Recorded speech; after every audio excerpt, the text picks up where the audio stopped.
that's cruel.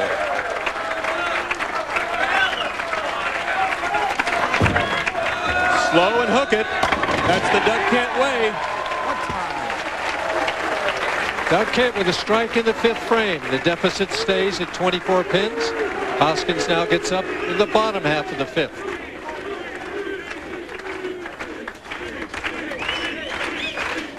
And I'm sure that Steve's wife Lisa and his little girl Lindsay and son Ryan are back in Tarpon Springs watching Daddy roll. Got a hook. Boy, that ball was wide. And it almost left the 5-7, but it kicked out of there. It got very, very wide and it hooked out, but it made it back to the pocket. So fortunate just to leave the 7 pins for Steve. Switches balls at the 7 pin, cross lane.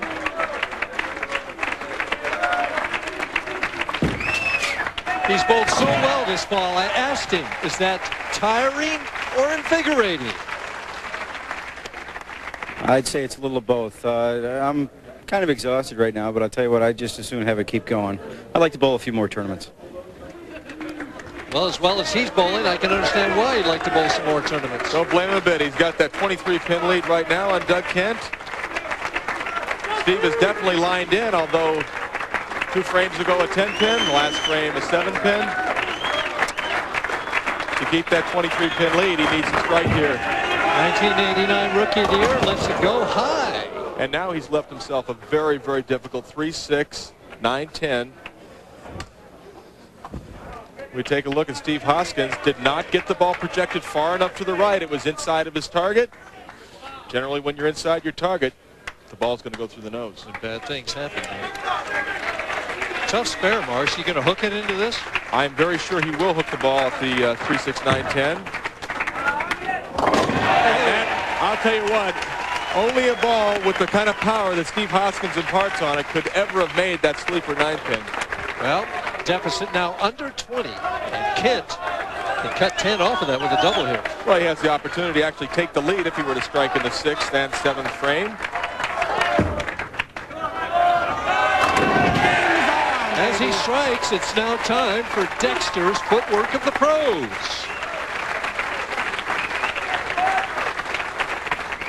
We take a look at Doug Kent. Heel toe, very, very slow approach. Keeps his body in very good position. A little bit turned to the foul line, but great leverage, great footwork. Marshall in the 7th frame now, he can actually take the lead. Yeah, it's a very important shot for him. He's got the opportunity to put Hoskins in a 1-pin deficit, but that's got to really help. That ball really stopped hooking. He can't even believe it either. How about that, Doug Kent says, and we say how about that, and how about listening to these messages as they're coming up. We'll be back right after this. Stay with us. Nice shot, Marshall. Well, it looked to both of us as if that ball was left of his target, and he threw it slower. Now, at this point, Mike, I think it's going right through the nose, and so did you, and I think so did Doug Kent. Somehow it hooked out and tripped a very, very late and fortunate 4-pin. Well, there's about 4 pins on the deck there as he finished up, and his comment was, how about that? A good break.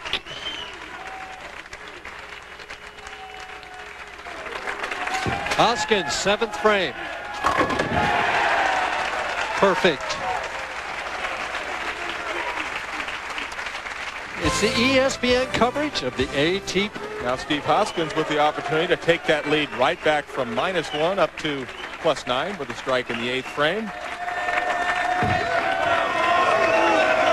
Oh! I like that one. Come on.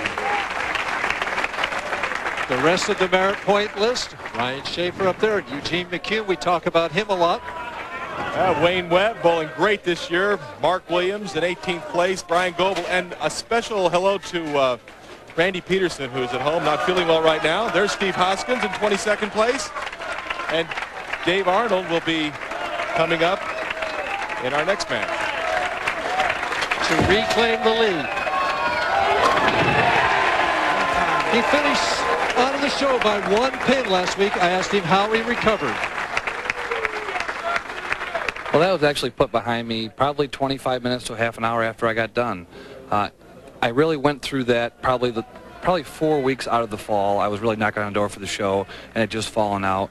And I more or less was really in deep thought on what kept happening and why it kept happening. I really wasn't. I was disappointed at the time, but I really was more or less looking forward to this week being the last week and being a good tournament. He's looking forward to one more strike right now, and doesn't get it. Wow, he adjusted for that shot that went high. That certainly was residue from the prior frame where he tripped the 4-pin. He made it a point, Mike, to make sure to project this ball well to the right, and it did get way out there. Made the move back, knocked the 2-pin out, and end up with the 8-10. Now he puts himself in a very, very bad situation. Had he have struck in the 9th and then out in the 10th frame, he would have won by 1 pin. He would have shut Steve Hoskins out. He can't shut him out now. In fact, he needs to strike out just to force Steve Hoskins to really make some moves here in the 9th and 10th. Hoskins leading by 13 in the 9th frame. Yeah! Now it's 23. Well, right now Steve Hoskins going at a 2:34 pace. Best Doug Kent can do is 2:21, so simply it's a matter of Steve Hoskins getting up in the 10th frame, filling 18 pins. Take a look at Steve Hoskins, that ripping through the ball. Does he like it? He's into it tonight. I think this crowd has really pulled out the showman in Steve Hoskins.